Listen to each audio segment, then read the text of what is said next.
Hey, what's going on, guys? I just wanted to hop on here real quick and do an update on this 450 Bushmaster small ring Mauser build that I'm doing. I know it had quite the interest, but it's been on hold due to poor quality control and lack of customer service with Rhineland Arms. I definitely do not recommend going with one of their barrels.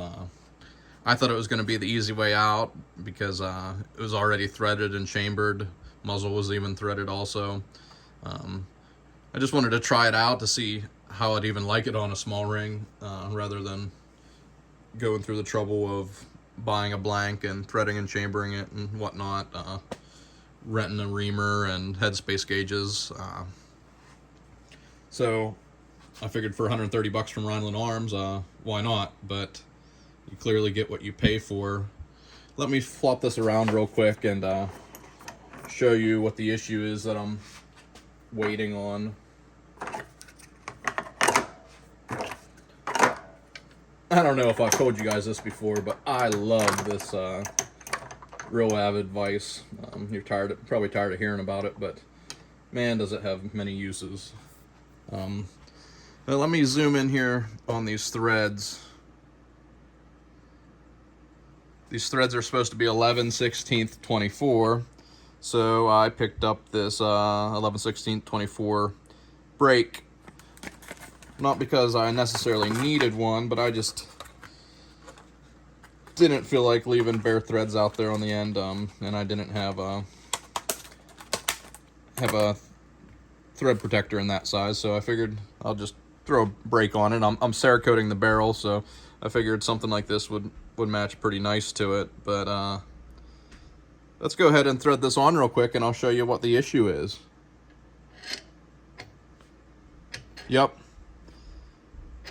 As you can see, the threads are about 100 thousandths undersized. They've been giving me the runaround for a month now. I've just completely given up. First they said that it was due to a dull cutter, but 100 thousandths undersized for a dull cutter. I think it's more on the machinist rather than a cutter. But anyways, I was going back and forth with them.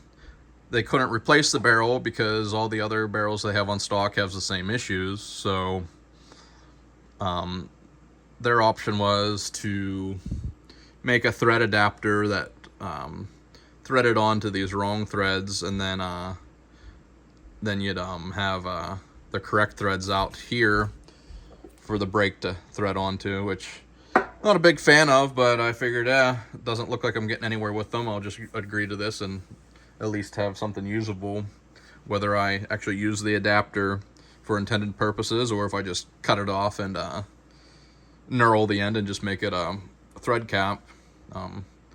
But waited around for another week, and they never sent one.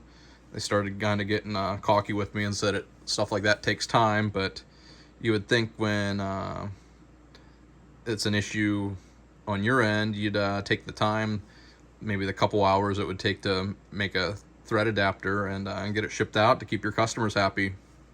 I had indicated that I was doing this build video and had quite a bit of interest, and I wanted to give them the opportunity of making things right before I brought attention to the issue on my videos here. So, but as of now, no solution. And normally what I do is I just cut the threads off and rethread it myself, but the barrel is only 16 inches, so you cut this ½ inch or more, whatever it is, off, and you turn your 450 Bushmaster into an SBR, and that's definitely not the route I wanted to take. So that's where we're at with that. I have a couple options. I kind of wanted them to make it right because I don't feel like I should have to, but the only other thing I thought about doing was just leaving the length here, threading it back farther, the correct threads, and then make my own muzzle brake to accommodate it. Or I don't have a lot of experience with internal threading, but I suppose I could make a custom brake to accommodate these out-of-spec threads. just like they were going to do for the adapter. But again, I didn't feel like I should have to do that, but here we are. So, and then if I do that, then I'm out, I don't know, this was like 60, 70 bucks for this brake that I won't be using. So it's a mess. If you guys are interested in this build, I suggest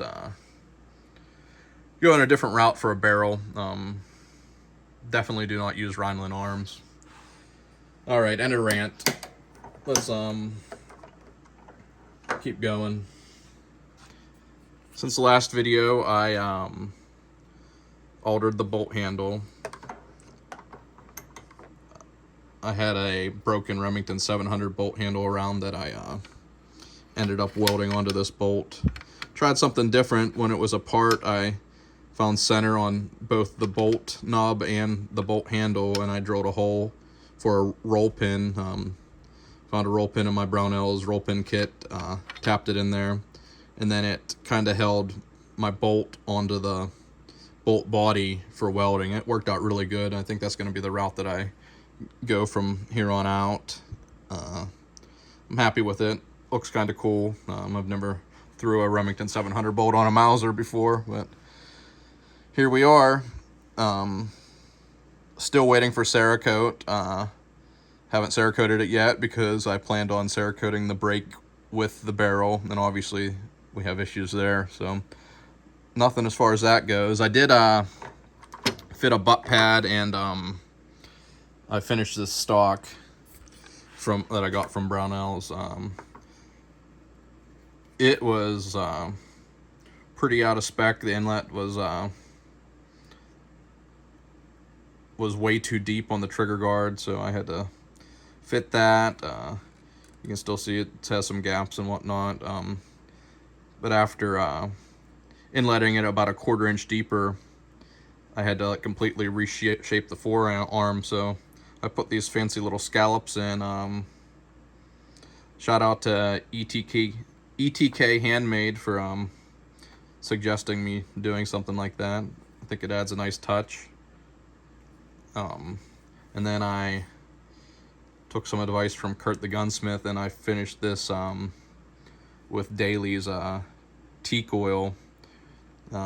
It's for ships. I mean, it doesn't have to be for ships, but it is like a marine grade finish, and I'm pretty happy with it. It came out pretty nice. Nice like semi-gloss finish on it. The more you work with it, the more coats you put on, the shinier you can get. You're not going to get like a high gloss out of it, but I plan on this being a brush gun anyways, so this oil finish is going to be nice for if you end up getting scuffs and scratches and stuff, you can touch it up pretty easy. And then my Kickies red butt pad. I had originally had the Packmore orange pad, which I liked a lot better color-wise, what I was kind of going for with this build. But they only make it in a medium, and a medium is just a hair too big for this stock. I mean, I was almost fitted, and I broke through because the Packmores have a metal insert, and I ground through the metal just right when I was pretty much at my fit. So completely trashed that $40 pad, and I opted for the Kickies. You can see it there, just because they don't have metal in them. They're just this solid rubber, so no matter if you get a medium, large pad, you're able to grind it to whatever size you need, because you're not going to run into the issue I did with the Packmore. I like it. It's really soft. I'm curious to see how it holds up for recoil. It's my first time using one. It was a joy to grind too. No issues there. Trying to think. That's about it for now. My next thing is to get the muzzle thing figured out and get this thing into Cerakote. So I'll update you guys again probably once I'm in Cerakote. I mean, the next video is probably going to be all together and ready for test fire. So appreciate your patience. If this is something you guys have been watching out for, I wanted to get on here. I haven't forgot about it, and just wanted to give you guys an update and beware of Rhineland arms. Don't use them. So that's about it. Thanks for watching, guys.